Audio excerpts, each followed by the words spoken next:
Pagi hari ini kita bersyukur karena Tuhan begitu baik buat kehidupan kita.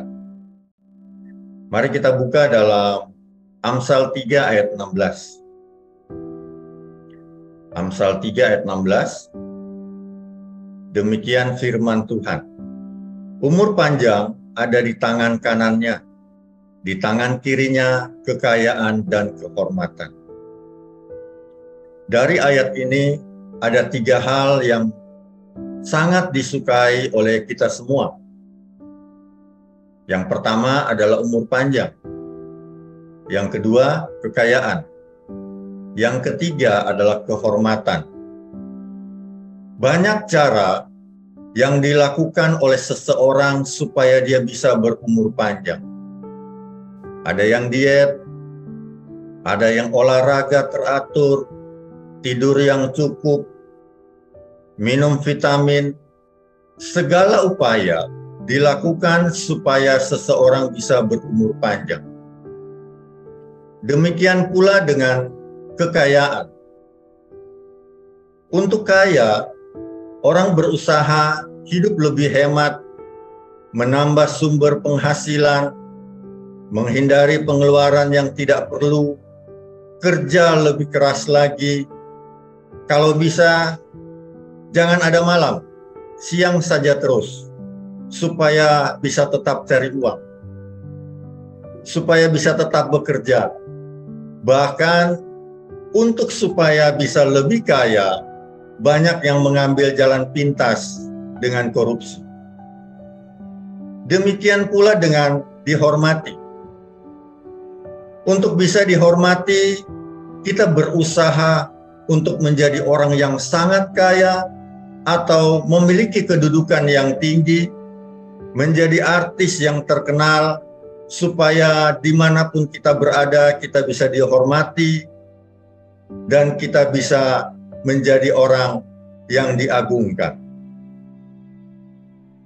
Kalau kita bisa berumur panjang, kita memiliki kekayaan, dan kita dihormati, rasanya hidup ini lengkaplah sudah.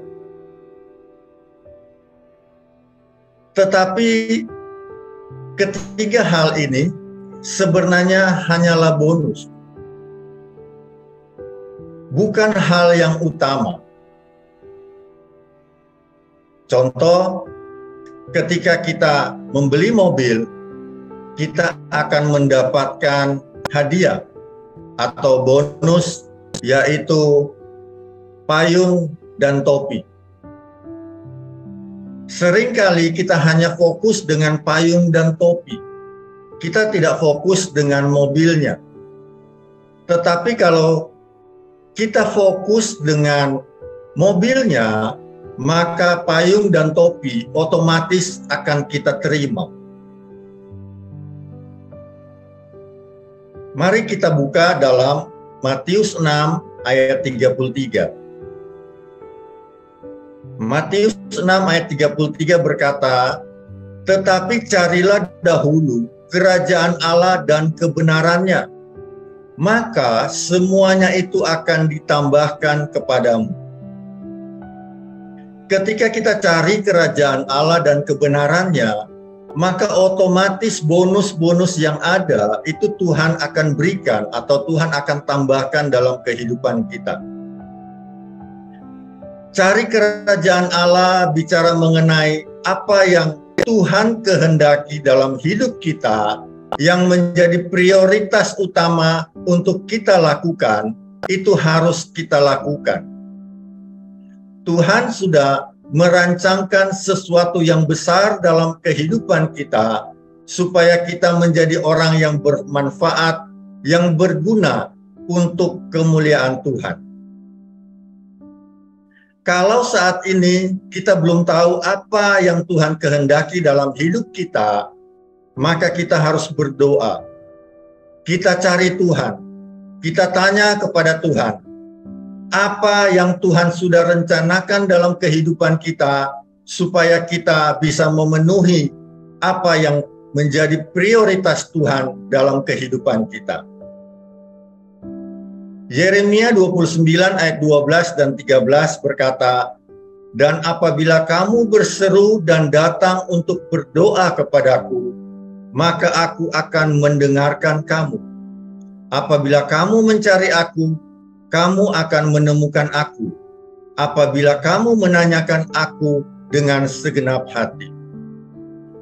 Ketika kita cari Tuhan dengan segenap hati kita, maka otomatis kita akan menemukan Tuhan. Mari kita buka dalam Roma 14 ayat yang ke-17. Roma 14 ayat yang ke-17, demikian firman Tuhan.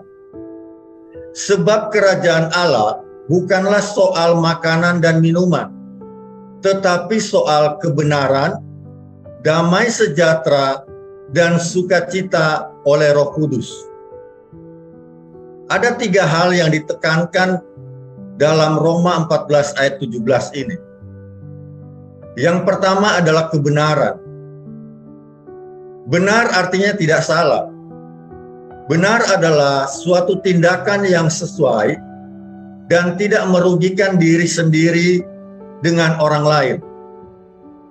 Kalau kita mau hidup benar, berarti kita harus memikirkan tindakan kita harus sesuai dengan hukum yang ada dan tidak merugikan kita pribadi dengan orang lain. Bagaimana supaya kita bisa hidup benar? Tentunya kita tidak punya kekuatan di dalam hidup kita untuk selalu hidup benar. Oleh sebab itu kita perlu Tuhan. Yesaya 26 ayat 7 berkata, "Jejak orang benar adalah lurus, sebab Engkau yang merintis jalan lurus baginya." Kita bisa hidup benar, kita bisa berjalan lurus karena Tuhan yang merintis jalan lurus bagi kita. Kita tidak punya kekuatan apapun.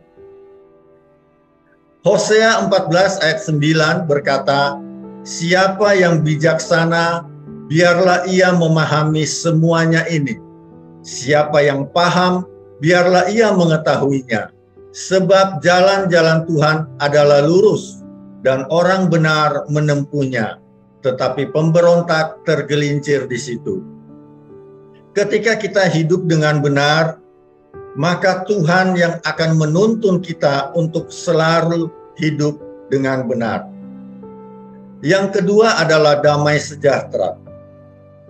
Damai sejahtera adalah perasaan yang bebas dari kekhawatiran. Berapa banyak kita hidup akhir-akhir ini dengan rasa khawatir. Kita khawatir akan pekerjaan kita khawatir dengan keluarga kita khawatir dengan anak-anak kita. Ketika damai sejahtera Tuhan itu memenuhi kehidupan kita, maka kita akan bebas dari kekhawatiran. Dalam Mazmur dikatakan, "Dengan tentram aku mau membaringkan diri lalu segera tidur, sebab hanya Engkaulah ya Tuhan yang membiarkan aku diam dengan aman." Ketika fokus kita kepada Tuhan, maka damai sejahtera Tuhan itu akan turun dalam hidup kita. Perasaan khawatir tidak akan lagi memenuhi kehidupan kita. Kita akan hidup dengan sukacita. Karena yang ketiga adalah sukacita. Sukacita adalah suatu perasaan yang girang. Ada luapan yang dari dalam diri kita, bukan sesuatu yang dibuat-buat. Sehingga ketika kita bisa bersukacita, kita bisa mengucap syukur. Mazmur juga berkata, "Engkau telah memberikan sukacita kepadaku lebih banyak daripada ketika mereka kelimpahan gandum dan anggur." Rasa sukacita kita tidak mengganggu dalam situasi apapun juga. Mau kita dalam kekurangan, atau kita dalam keadaan sakit, atau kita dalam keadaan apapun juga, sukacita itu tidak akan terganggu. Karena sukacita kita, Tuhan yang memberikannya. Suasana kerajaan Allah bisa kita hadirkan dalam hidup kita jika kita hidup dalam kebenaran, dan jika kita memiliki damai sejahtera dan sukacita oleh Roh Kudus.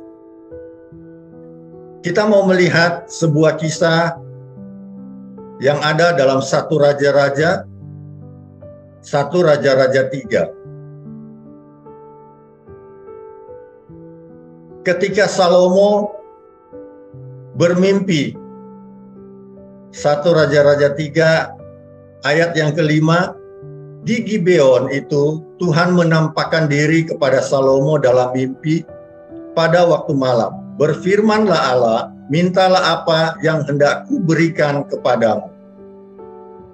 Kemudian kita lompat ke ayat yang ke-9. Salomo meminta kepada Tuhan ayat yang ke-9, maka berikanlah kepada hambamu ini hati yang faham menimbang perkara untuk menghakimi umatmu, dengan dapat membedakan antara yang baik dan yang jahat. Sebab siapakah yang sanggup menghakimi umatmu yang besar ini? Ayat yang ke-10, lalu adalah baik di mata Tuhan bahwa Salomo meminta hal yang demikian. Lalu berfirmanlah Allah kepadanya, oleh karena engkau telah meminta hal yang demikian, dan tidak meminta umur panjang atau kekayaan atau nyawa musuhmu, melainkan pengertian untuk memutuskan hukum, maka sesungguhnya aku melakukan sesuai dengan permintaan itu. Sesungguhnya aku memberikan kepadamu hati yang penuh hikmat dan pengertian, sehingga sebelum engkau tidak ada seorang pun seperti engkau, dan sesudah engkau takkan bangkit seorang pun seperti engkau. Dan juga apa yang tidak kau minta aku berikan kepadamu, baik kekayaan maupun kemuliaan, sehingga sepanjang umurmu takkan ada seorang pun seperti engkau di antara raja-raja. Dan jika engkau hidup menurut jalan yang kutunjukkan dan tetap mengikuti segala ketetapan dan perintahku sama seperti ayahmu Daud, maka aku akan memperpanjang umurmu. Salomo meminta hikmat dari Tuhan. Salomo tidak meminta kematian musuh-musuhnya. Salomo tidak meminta kekayaan. Tetapi ketika Salomo meminta hikmat, Tuhan memberikan bonus. Bonusnya itu adalah kekayaan dan kemuliaan. Saat ini, ketika kita tidak tahu apa yang menjadi rencana Tuhan dalam kehidupan kita, maka marilah kita berdoa.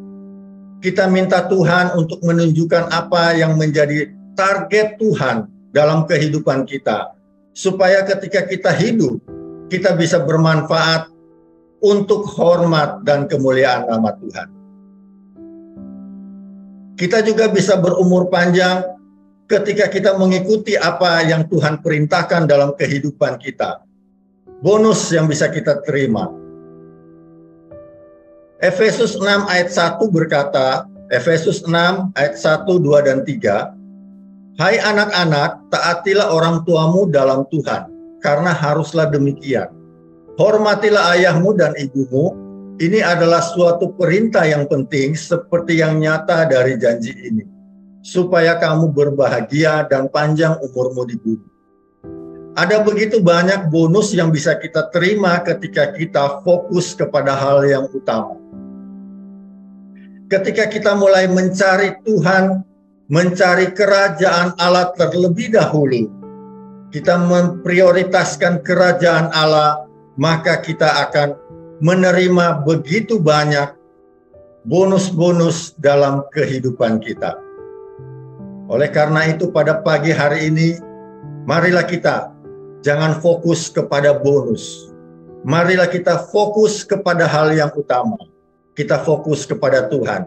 Kita fokus cari Tuhan lebih utama. Kita cari kerajaan Allah. Kita mulai hidup benar. Kita mulai menjadi orang yang selalu bisa menjadi berkat dimanapun Tuhan tempatkan kita. Puji Tuhan,